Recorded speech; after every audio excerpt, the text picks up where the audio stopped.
2024 లేదా 25లో డిగ్రీ లేదా బీటెక్ చదివారా? సాఫ్ట్‌వేర్ జాబ్ కోసం ఎదురు చూస్తున్నారా? అయితే కోడ్‌జ్ఞాన్ 100 డేస్ కోర్సులో చేరండి. జాబ్ సాధించండి. డిగ్రీ అండ్ బీటెక్ చదువుతున్న పిల్లల విషయాలలో పేరెంట్స్ ఎస్పెషల్లీ చేసే మిస్టేక్స్ ఏంటి సార్? అంటే చాలా సందర్భాల్లో పేరెంట్స్ యొక్క మిస్టేక్స్ వల్ల పిల్లల కెరియర్ ఆగిపోతుందని మనం చాలా సందర్భాల్లో మాట్లాడుతున్నాం. అవును. వీళ్ళ విషయాల్లో పేరెంట్స్ ఎక్కడ వీళ్ళని వీక్ చేస్తూ ఉన్నారనుకోవచ్చు. సో ఎక్కువగా పేరెంట్స్ ఓవర్ ప్రొటెక్షన్ అన్నది బాగా చేస్తున్నారండి. నేను ఈ మధ్య కాలంలో ఇంటరాక్ట్ అవుతున్నప్పుడు తెలిసింది, ఇదివరకు గర్ల్ చైల్డ్నే అట్లా చేస్తారనుకుంటే ఇప్పుడు బాయ్స్ని కూడా అలాగే చేస్తున్నారు. ఎందుకు అంత చేంజ్ వచ్చిందన్నది నాకు అర్థం కాలేదు, కానీ బట్ అది చాలా ప్రాబ్లం క్రియేట్ చేస్తుందండి. ఇంత టెక్నాలజీ చేంజ్ అవుతుంది, ఇంత డ్రాస్టిక్ చేంజెస్ వస్తున్నాయి. సో వచ్చేటప్పుడు మా బాబు చిన్నప్పటి నుంచి మా దగ్గరే పెరిగాడండి. ఇప్పుడు ట్రైనింగ్ కి వేరే చోటకి పంపించాలి అన్నా, లేదా జాబ్ కి ఇంకో చోటకి పంపించాలన్నా మాకు అంత ఇష్టంగా లేదు అంటే అంటే తన లైఫ్ ని వీళ్ళే ఆపుతున్నట్టు కదా, పేరెంట్సే ఆపేస్తున్నట్టు. సో అక్కడ బాగా నేను చూస్తున్నా. అంటే రీసెంట్ డేస్ లో లాస్ట్ 2-3 months నుంచి స్టూడెంట్స్ పేరెంట్స్ కౌన్సిలింగ్ కి వచ్చినప్పుడు ఎక్కువగా వింటున్నాను. సో అక్కడ పేరెంట్స్ కి నేను చెప్పేది ఒకటే, మీ అంతటా మీరు వాళ్ళ వింగ్స్ ని కట్ చేస్తున్నట్టు. సో ఉన్న ప్లేస్ లో జాబ్స్ రావండి. ఓకే, మీరు ఉన్న ప్లేస్ లో కంపెనీస్ ఉండొచ్చు. ఇప్పుడు వైజాగ్ కానీ, నిజామాబాద్, కరీంనగర్ ఇట్లా స్టార్ట్అప్ హబ్స్ అట్లాగా వచ్చినాయి. కానీ అక్కడ ఎంతమందికి వస్తాయి జాబ్స్? సో సాఫ్ట్వేర్ అన్నప్పుడు త్రూఅవుట్ ఇండియా, పాన్ ఇండియా లెవెల్లో ఎక్కడైనా వాళ్ళు జాబ్ లొకేషన్ ఇవ్వచ్చు. సో ఆ లొకేషన్ కంపల్సరీగా షిఫ్ట్ అవ్వాలి. యాజ్ ఎ ఫ్రెషర్గా కెరీర్ స్టార్ట్ అవ్వటానికి చూడాలి. అండ్ మోర్ ఓవర్ పేరెంట్స్ ఎక్కువ కంపారిజన్ చేస్తారు. అంటే 4 LPA అయినా తనకి 6 LPA వచ్చింది, 10 LPA వచ్చింది అని. నేనేమంటా అంటే ఆ కంపారిజన్ ఇండైరెక్ట్గా వాళ్ళ మైండ్ సెట్ మీద ఎఫెక్ట్ అవుతుంది. సో ఆ కంపారిజన్ వద్దు. ఏదొచ్చినా అప్రిషియేట్ చేయండి పాజిటివ్గా. అట్లీస్ట్ అది వచ్చింది కదా. అండ్ మీరు ఇప్పుడు ఎవరినైతే కంపేర్ చేస్తున్నారో వాళ్ళ మైండ్ సెట్ వీళ్ళ మైండ్ సెట్ ఒక్కటేనా? కాదు కదా. సో ఈవెన్ నేనైతే డైరెక్ట్గా ఏం చెప్తానంటే, అదే మీ బాబే తిరిగి మరి వాళ్ళ ఫాదర్కి అంత ప్రాపర్టీ ఉంది మనకు లేదని అడిగితే మీరు ఏం చెప్తారు? సో ఎవరితో వాళ్ళకు ఉంటుంది. ఆ కంపారిజన్ వద్దు. కంపారిజన్ లేకుండా తనకు వచ్చిన దాన్ని ఎంకరేజ్ చేయండి. స్టూడెంట్స్ని మాత్రం బీటెక్ ఆర్ డిగ్రీ కంప్లీట్ అయ్యాక ఎక్కువ డ్యూరేషన్ గ్యాప్ తీసుకోకుండా ఏదైనా కోర్స్ నేర్చుకోవటం కానీ, లేదా చిన్న ప్యాకేజ్ వచ్చినా సరే, లేదా ఇంటర్న్షిప్ అయినా సరే 10,000 స్టైఫండ్ ఇస్తామన్నా సరే ముందు కెరీర్ స్టార్ట్ అవ్వాలి.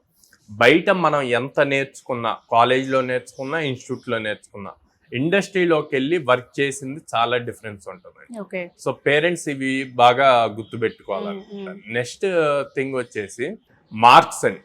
సార్ మా వాడు డిస్టింక్షన్ లో పాస్ అయ్యాడు, ప్రతి దాంట్లోనూ 8.5 CGPA ఉంది, బీటెక్ లో కూడా 7.5 అట్లా 75% ఇట్లా ఉంది అని చెప్పి మాట్లాడుతున్నారు.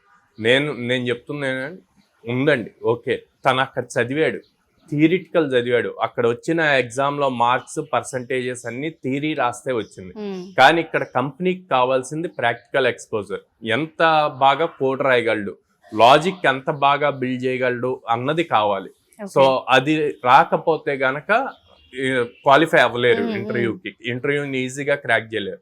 సో మీరు అదే పాయింట్ లో ఉండి మా వాడికి 80% ఉంది, జాబ్ ఈజీగా వస్తుంది అనుకుంటే మాత్రం రాంగ్ స్టెప్, అపోహ. సో అట్లాగా మాత్రం బిలీవ్ చేయొద్దు. అండ్ డ్రాస్టిక్ చేంజ్ అవుతుంది. ఇప్పుడు మనం చూస్తున్నాం, జాబ్స్ అన్ని లే ఆఫ్ అవుతున్నాయి. ఈ టైంలో ఎంత లాజికల్ గా బిల్డ్ చేయగలము అన్న స్కిల్ సెట్ ని ఎంత ఇంప్రూవ్ చేసుకుంటామో మనం అంత సేఫర్ సైడ్ ఉంటాం అన్నమాట. సో ఈ పాయింట్స్ అన్ని వాళ్ళు కన్సిడర్ చేసుకోవాలండి. పేరెంట్స్ ఎవరైతే చూస్తున్నారో వీడియో, వాళ్ళు గనక నిజంగా ఏ మిస్టేక్స్ చేస్తుంటే త్వరగా రియలైజ్ అవ్వాలి. డెఫినెట్ గా సార్. సో మీరు అన్నట్టుగానే ఫస్ట్ వాళ్ళని వాళ్ళ ఏరియా నుంచి ఇంకో ఏరియాకి పంపడానికి సిద్ధంగా లేకపోవడం బిగ్గెస్ట్ రీజన్ అవుతుంది. అండ్ అబ్బాయిల విషయాల్లో కూడా మీరు ఎక్స్పీరియన్స్ చేశారు కాబట్టి చెప్తూ ఉన్నారు. అండ్ దాంతోపాటు పర్సంటేజ్ మెయిన్ మ్యాటర్స్. 80% ఉంది, 90% ఉంది, సో జాబ్ వచ్చేస్తుంది అన్న అపోహ చాలా మందికి ఉంటూ ఉంటుంది. అండ్ వీటితో పాటు చాలా మంది అనేది ఏంటి అంటే 4 years కష్టపడి చదివారు కదా, ఒక 2-3 months గ్యాప్ ఇద్దాంలే పిల్లలకి అని తెలియకుండానే వాళ్ళ బ్రేక్ ని ఫస్ట్ వీళ్ళే ఫీల్ అవుతూ ఉంటుంటారు. అంటే ఆ గ్యాప్ ఇచ్చారనుకోండి, ఓకే, గ్యాప్ ఇచ్చినప్పుడు ఏమవుద్ది, వీళ్ళ బీటెక్ కంప్లీట్ అయ్యి ప్రాజెక్ట్ రివ్యూ అంతా కంప్లీట్ అయ్యేసరికి సమ్మర్ వస్తుంది.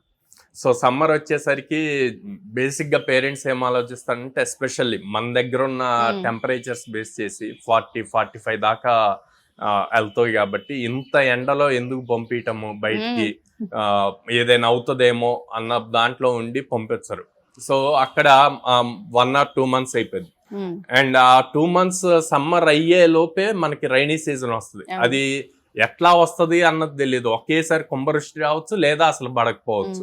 అలా వచ్చినప్పుడు మళ్ళీ అరే ఇంత వర్షాలు పడుతున్నాయి, ఎక్కడ చూసినా వరదలు వస్తున్నాయి అంటున్నారు, ఎలా పంపిస్తాము, ఇప్పుడు వద్దులే అంటారు.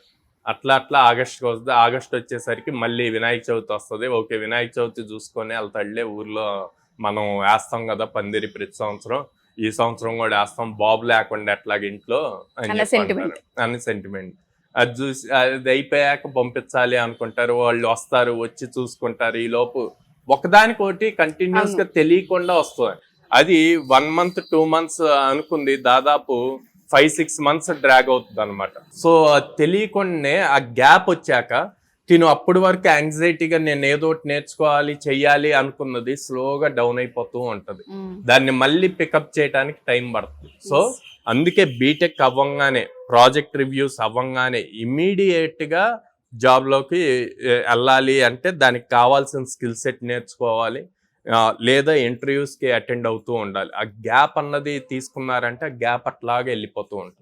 ఎలాగో ఇప్పుడు సమ్మర్ సీజన్ స్టార్ట్ అవబోతుంది, వాళ్ళు ఫైనల్స్ కి వచ్చేస్తూ ఉంటుంటారు. స్కిల్స్ నేర్చుకోవాలనుకున్నా, కోడ్9 లో జాయిన్ అవ్వాలనుకున్నా, ఇప్పుడు మన వైజాగ్ లో కోడ్9 వచ్చేసింది. స్టూడెంట్ కి ఏ విధంగా హెల్ప్ అవుతుంది కోడ్9? సో కోడ్9 లో లైక్ అందరు చెప్పినట్టే మేము కూడా 100% ప్లేస్మెంట్ సపోర్ట్ అని చెప్తామండి. కాకపోతే కోడ్9 ఏంటి డిఫరెంట్ అంటే మేము జాబ్ గ్యారంటీ చెప్పం, జాబ్ గ్యారంటీ అన్నది ఉండదు. కానీ మా సైడ్ నుంచి స్టూడెంట్ కి గ్యారంటీడ్ గా ఎవ్రీ వీక్ 3 ప్లేస్మెంట్ ఆపర్చునిటీస్ ఇస్తాం, 3 drives ఇస్తాం అన్నమాట. సో స్టూడెంట్ ని ఒక సైడ్ నుంచి అప్ స్కిల్ చేస్తాము, ఇంకో సైడ్ ఆపర్చునిటీస్ ఇస్తాము. సో తనకి ప్రాపర్ గా అప్ స్కిల్ అయ్యాడంటే మనం ఇచ్చిన ఆపర్చునిటీని యూజ్ చేసుకొని ఈజీగా జాబ్ క్రాక్. సో అలా చేయగలుగుతున్నాం కాబట్టి ఎవ్రీ మంత్ యావరేజ్ గా 25 members ప్లేస్ అవుతున్నారు.